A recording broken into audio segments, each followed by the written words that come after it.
Pastor Obafemi's sermons were electrifying, drawing people from neighboring villages. His church, the Lights of Hope Ministry, stood as a beacon of hope. Obafemi, born into a poor family, had tasted the bitterness of poverty. Driven by a burning desire to escape his circumstances, please subscribe to our YouTube channel, like, share, and comment. And as a matter of fact, I love you all. In the heart of a bustling Nigerian village named Isale-Ebute, there lived a pastor named Obafemi. He was a man of charisma, blessed with the gift of the gab. Pastor Obafemi's sermons were electrifying, drawing people from neighboring villages. His church, the Lights of Hope Ministry, stood as a beacon of hope.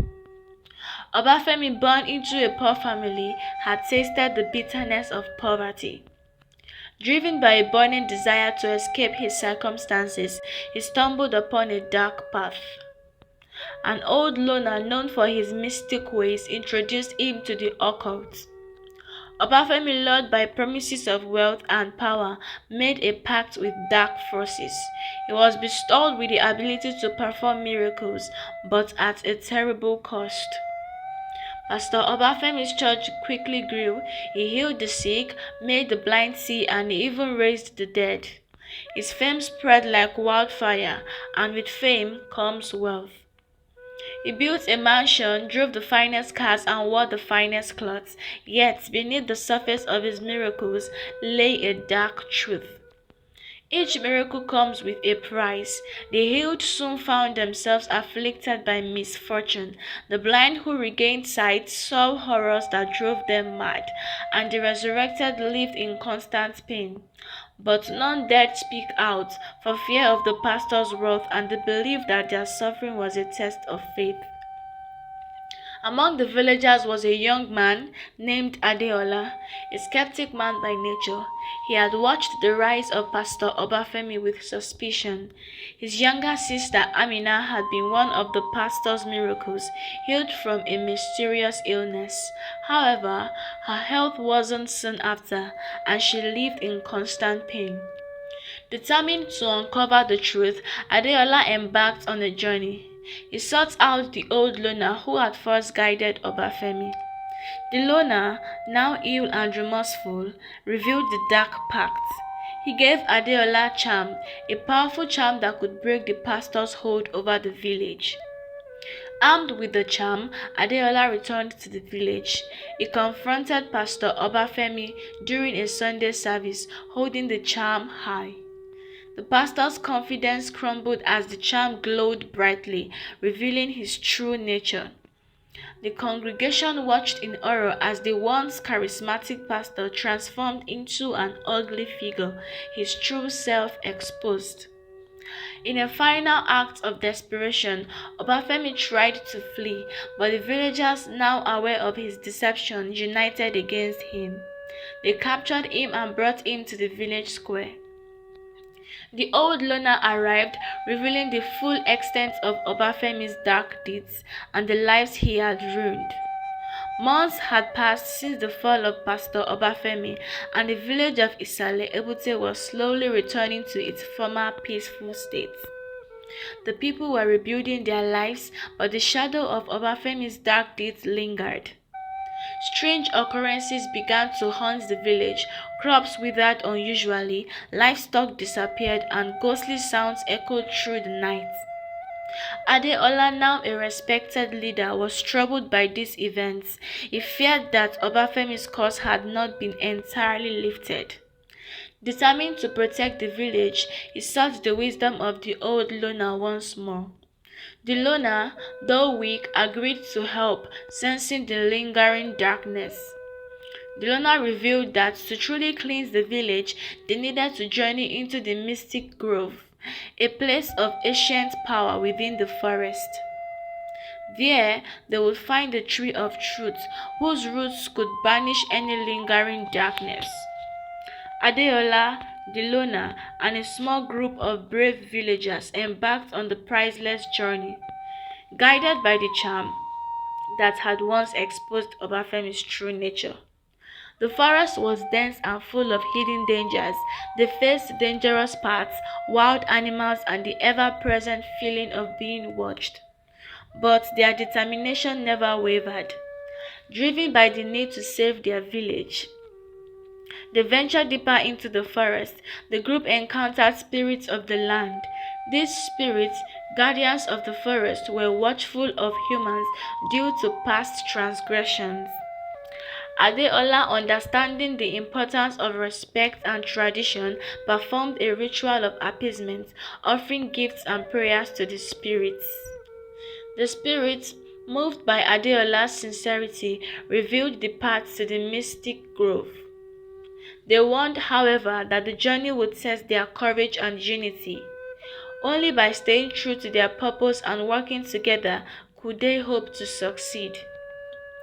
Upon reaching the mystic grove, the group faced 3 trials, each designed to test a different virtue: wisdom, bravery, and compassion. The first trial was a riddle posed by the grove's ancient guardian, a wise old tree spirit. The second trial required them to cross a bridge guarded by a fearful warrior. The third trial tested their compassion, asking them to heal a wounded creature with only their kindness. Through their combined efforts, they passed each trial. Adeola's wisdom, the loner's knowledge, and the villagers' bravery and compassion saw them through. They reached the tree of life, its roots glowing with a radiant light. As the tree of roots, the loner prepared a cleansing ritual. They gathered sacred herbs and performed an ancient chant invoking the tree's power.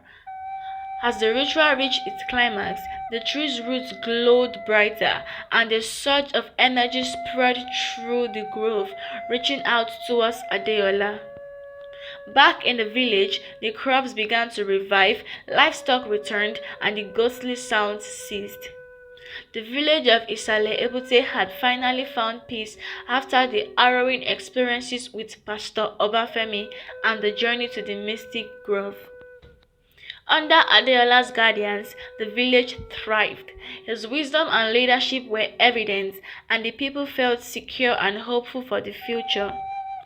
One evening, as the villagers gathered for a community meeting, the elders proposed an idea that had been discussed quietly among them for some time.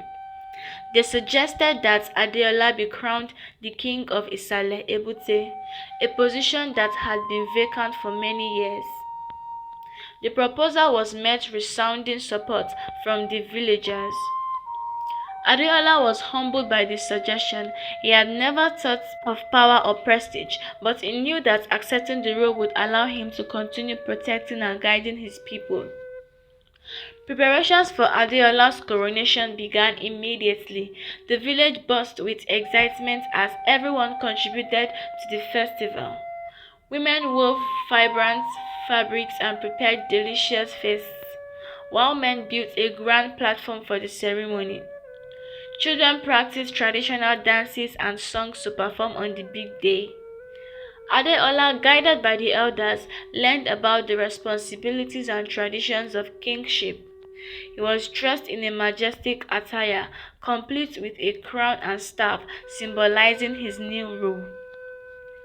The old loner, who had become a trusted advisor, offered wisdom and blessings, ensuring Adeola was ready for the immense responsibility ahead. The day of the coronation arrived, and the village was adorned with vibrant decorations.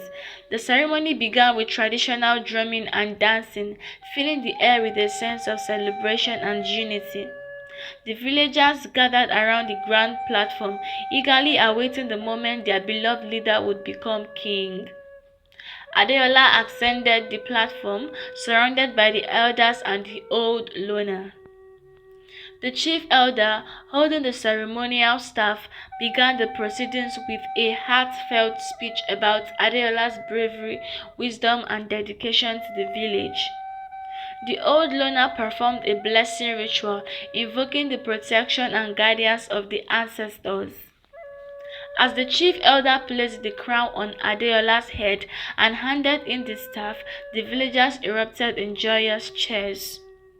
Adeola, now King Adeola, looked out over his people with a sense of gratitude and determination. As his first degree, King Adeola addressed his people. He spoke of unity, hard work, and the importance of community. He vowed to lead with justice, compassion, and wisdom, ensuring that Isale-Ebute would continue to thrive. His words resonated deeply with the villagers, who felt a renewed sense of purpose and pride in their community. King Adeola also announced the creation of a council of advisors, including the elders and the old loner, to ensure that decisions were made collectively and with the input of all segments of the village. This move was warmly welcomed as it reflected Adeola's inclusive and thoughtful leadership style. The village of Isale-Ebute continued to thrive under King Adeola's wise and fair leadership. The villagers respected and admired him not just as their king but as a humble and caring leader. Among the villagers was a young maiden named Zainab, known far and wide for her beauty and kindness. She was loved by all for her gentle nature and willingness to help others. Zainab's beauty was not just in her appearance, but also in her spirit. She often spent her days helping the elderly, teaching the children, and tending to the communal gardens. Her presence brought joy and warmth to the village. One sunny afternoon, while King Adeola was visiting the communal gardens, he saw Zainab working diligently. Her beauty and grace captivated him, but it was her kindness and dedication that truly touched his heart. Adeola approached her and they began to talk. They found that they shared many values and dreams for the village. Over the next few weeks, Adeola and Zainab spent more time together, getting to know each other better. They discovered a deep connection and mutual respect.